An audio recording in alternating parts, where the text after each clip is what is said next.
Every Sikh Gurdwara, a blessing of food is offered to all visitors.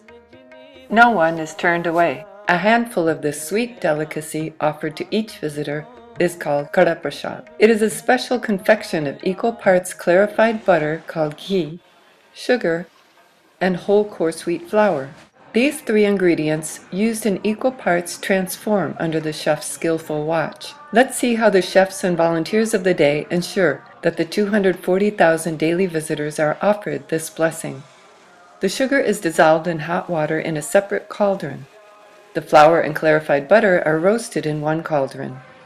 Moving the mixture continuously with a long oar-like utensil used for stirring, so it cooks evenly without burning. Rhythmic sounds of the scraping signal the dual purpose of cooking the wheat and keeping it from sticking to the pot. The wheat-ghee mixture forms a golden mass. Quick, patient, and persistent movements of the kurpa, the prashad is once again formed into a solid, glistening and entreating. The halai makes patterns in the prashad during its final stages, continuing the blending of ingredients. The consistency is firmer than pudding yet more malleable than dough. It is perfect for offering and eating by hand. The Karha Prashad is ready to share with the sangat, the community. An empty tin from the ghee is creatively fashioned into a baler. The prashad is deftly scooped up and poured into wide, two-handled buckets. Two men lift the bucket, one on each side, and carry it off. A queue of helpers form, creating a smooth chain of movement, handing off the bucket to the next pair until it reaches the smaller kitchen. The residue of the cooking is cleaned immediately, preparing for the next batch.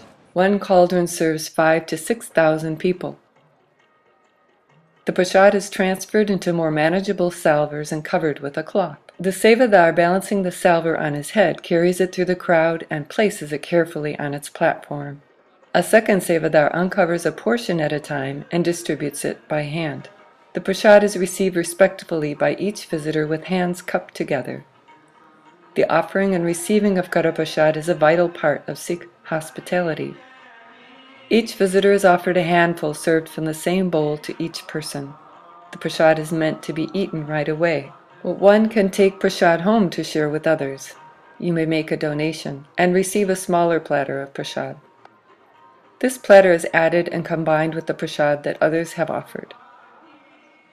The volunteer takes a small amount of that mixed prashad, places it in a small bowl made of leaves, and gives it to the donor, who can then take it home or share it with others at the Gurdwara. This mixing together of the prashad symbolizes the equality of all humanity. What is the process of preparing a vegetarian meal for 60,000 people? The menu for the day at the Golden Temple kitchen usually consists of dal, lentils, sabzi, vegetables, and kheer, rice pudding. The rotis, the flatbreads, are made in two different locations. The food at the Golden Temple is simple and delicious. It is made and served with love and devotion, and can be a moving experience to partake and to participate. Today we focus on the preparation of dal, lentils, the main source of protein for the Guru Kalangar. For a chef at the Golden Temple kitchen, the day begins at night. The first batch of lentils begins at midnight and is completed just before 5 a.m. Serving begins after 8 a.m. About 5 such large batches would be needed to feed over 60,000 people. There are 2 kitchens and several cauldrons in use at a given time. The volume of ingredients is a sight to behold. And even after you hear the numbers, it's still difficult to imagine the scope of the cooking operation. A large cauldron of lentils can feed about 12,000 people. Cooking that amount of lentils takes 3 to 4 hours. And these ingredients: 500 pounds of lentils. 2 types of lentils are mixed together.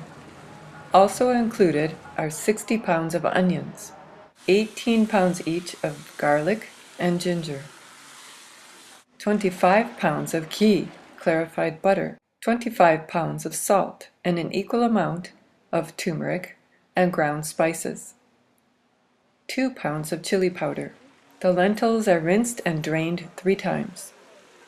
From a tap directed over the cauldron, about 5 times as much hot water is added as the lentils are transferred to the cauldron. After the lentils have cooked for about 1½ hours, the other ingredients are added. If many more guests arrive, another type of quick-cooking lentil is used to make the process less time-consuming. There are 18 head chefs at the Golden Temple kitchen. 2 chefs take 24-hour shifts. On a given day, a Golden Temple Hawaii is not only creating meals for thousands, but he is also training volunteers who arrive at Harmindar eager to give their time. Anyone can volunteer and expect the gentle guidance of the Hawaii. To each Hawaii, this is a blessing, to be able to spend his hours creating meals to feed thousands of visitors who daily touch the Golden Temple grounds. About the indeterminable number of people who show up on a given day to eat, each chef will tell you, "We never run out of food, thanks to the Sangha, the community." When a person comes to eat, no reservation is needed. No bill is given. Anyone can choose to donate any amount at several places around the Golden Temple complex, or even online. Some purchase food and bring it, called prasad, to the Golden Temple. Sometimes a single family sponsors langar for the entire day. This tradition of langar, begun by Guru Nanak and established in this place centuries ago by Guru Ram Das, has sustained and continues to thrive in Gurdwaras across the world.